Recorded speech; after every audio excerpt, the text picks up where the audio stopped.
हूं श्वेता झा और आप देख रहे हैं आज तक। दिल्ली बॉर्डर पर चल रहे किसानों के आंदोलन का आज 30वां दिन है।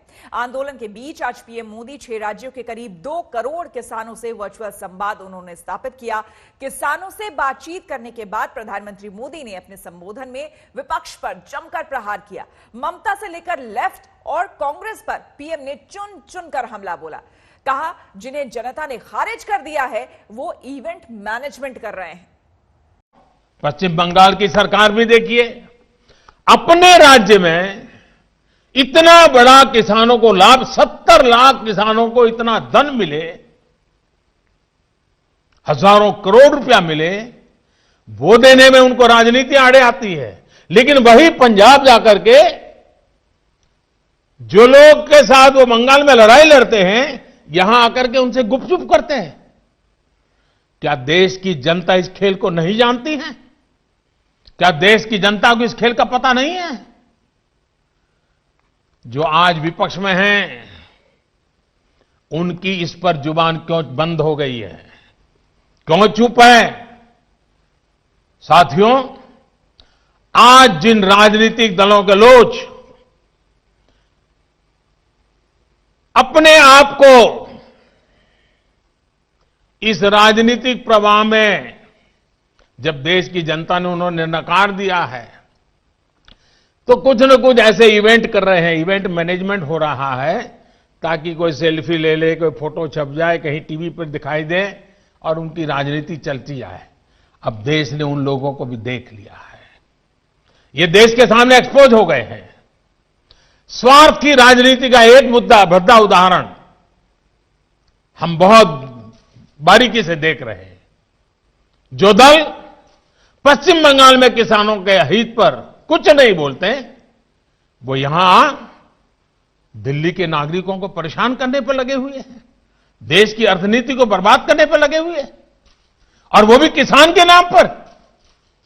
किसानों की बात करते करते प्रधानमंत्री मोदी ने बड़ी चतुराई से पश्चिम बंगाल का मुद्दा भी उठा दिया।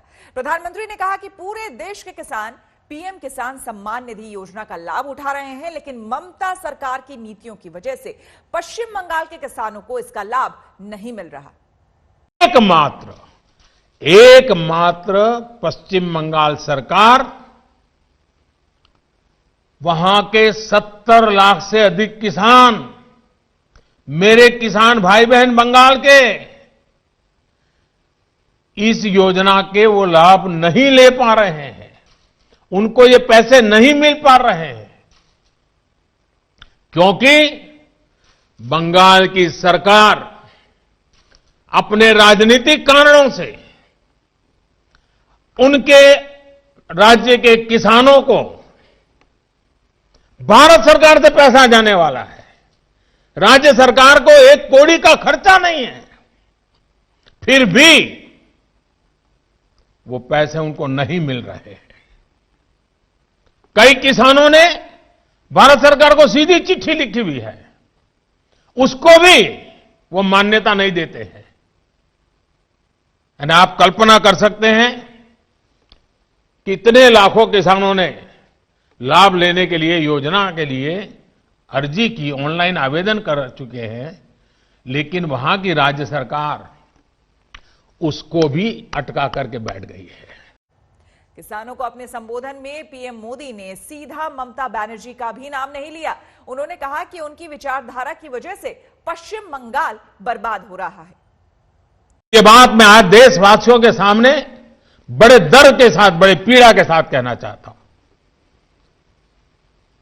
जो लोग 30 साल तक बंगाल में राज करते थे,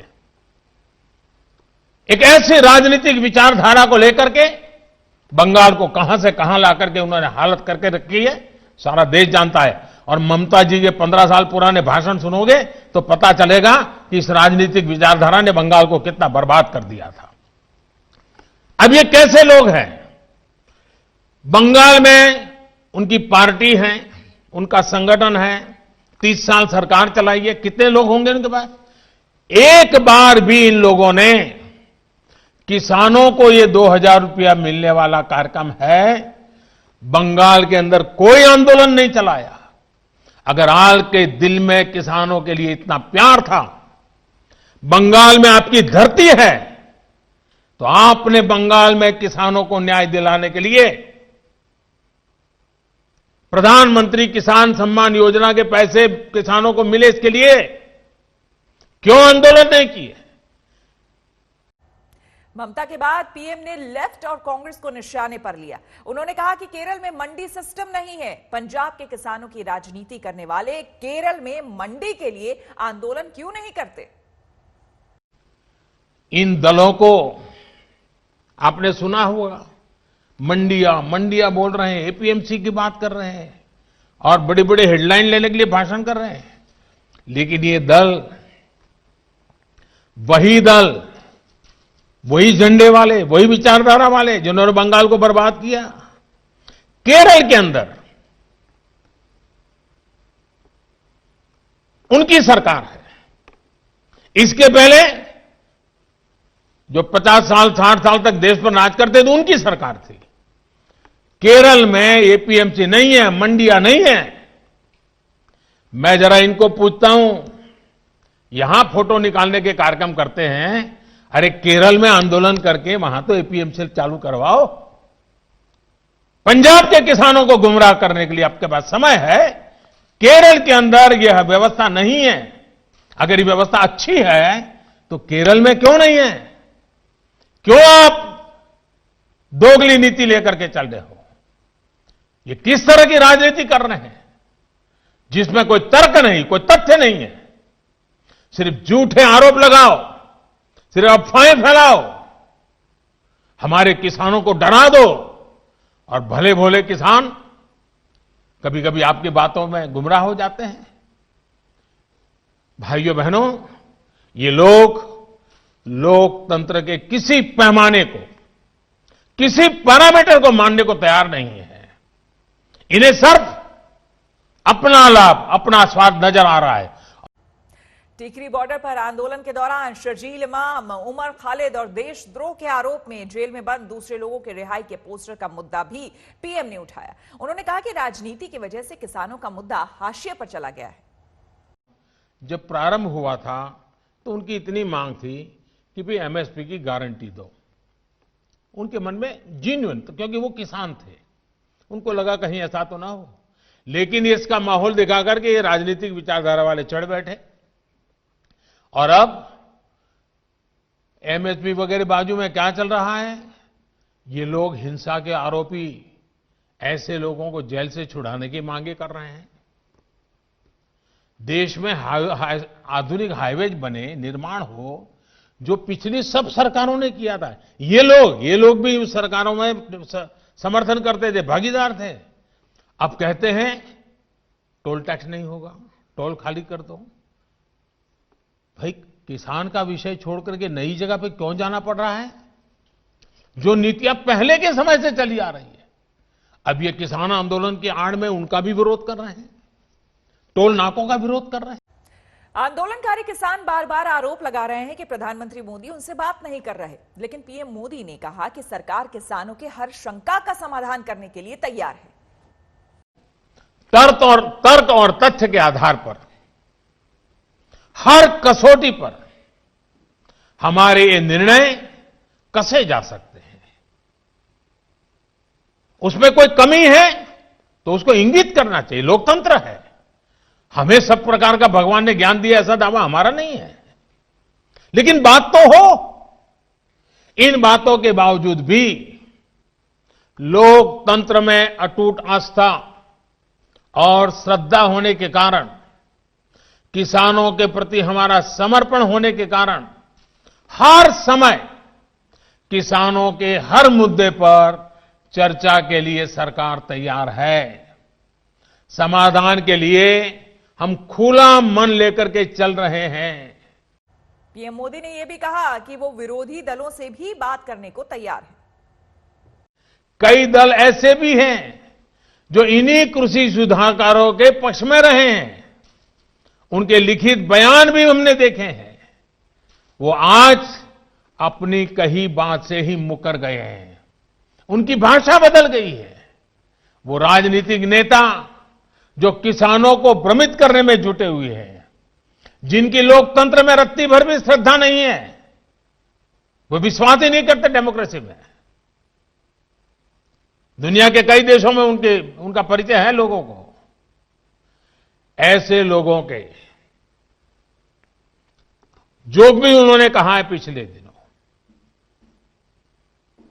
जिस प्रकार के अनलगढ़ आरोप लगाए हैं, जिस भाषा का प्रयोग किया है, पता नहीं कैसी कैसी इच्छाएं व्यक्त की है, मैं बोल भी नहीं सकता हूं।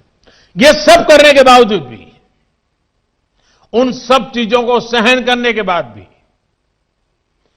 उसको पेट में उतार करके, मन ठंडा रख करके, उन सबको सहन करते हुए मैं आज फिर एक बार नम्रता के साथ उन लोगों को भी जो हमारे घोर विरोध करने पर तुले हुए, उनको भी कहता हूं, मैं नम्रता के साथ कहता हूं, हमारी सरकार किसान हित में उनसे भी बात करने के लिए तैयार है, लेकिन बात मुद्दों पर होगी, तर्क और तथ्यों पर होगी। प्रधानमंत्री मोदी ने आज प्रधानमंत्री किसान सम्मान निधि योजना के तहत 9 करोड़ किसानों के खाते में 18,000 करोड़ रुपए ट्रांसफर किए।